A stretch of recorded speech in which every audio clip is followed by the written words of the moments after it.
ভাই এই ফ্যানটা সেই জোস, দেখেন রিমোট দিয়ে অফ করা যায়। ওফ ভাই, যে বাতাস মাথায় নষ্ট। আর এটা কিন্তু 9 ইঞ্চির যে পাখা, টোটাল হচ্ছে 11 ইঞ্চি, 2 ইঞ্চি হচ্ছে এটার মানে যেই লাইট, আবার লাইটটাকেও চেঞ্জ করা যায়। দেখেন হচ্ছে সাদা, এটা হচ্ছে ওয়ার্ম, এটা হচ্ছে কুল, জোস। আর 3 স্পিডে এটার বাতাসকে কন্ট্রোল করা যায়, যেটা খুবই ভালো লাগছে। অসাধারণ একটা ফ্যান, এটা হচ্ছে জিসু লাইফ FA17। এটাতে কিন্তু 12,000-এর একটা ব্যাটারি দেওয়া আছে, 12,000 mAh। সো ব্যাটারি ব্যাকআপ পাবেন একদম অসাধারণ। লাইট ফ্যান একসাথে যে কোনো জায়গায় ঝোলাতে পারবেন, এভাবে ট্রাইপড রেখে ইউজ করতে পারবেন।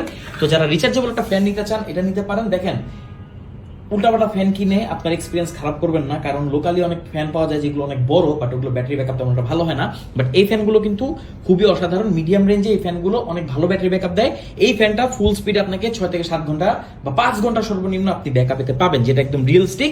আর জিসুলাইফ ক্লেম করে আপনি 20 ঘন্টা ব্যাকআপ পাবেন। সেটা হচ্ছে এটার যেই লাস্টে একটা মোড আছে সেই মোডে, অর্থাৎ যেটাকে বলা আমরা স্লিপ মোড আর কি। সো জিসুলাইফের এই ফ্যানটা জোস একটা ফ্যান, FA17 অর্ডার করে নিতে পারেন ফ্যামিলির জন্য। যে কোনো জায়গায় আপনি এটা হোম ডেলিভারি নিতে পারবেন।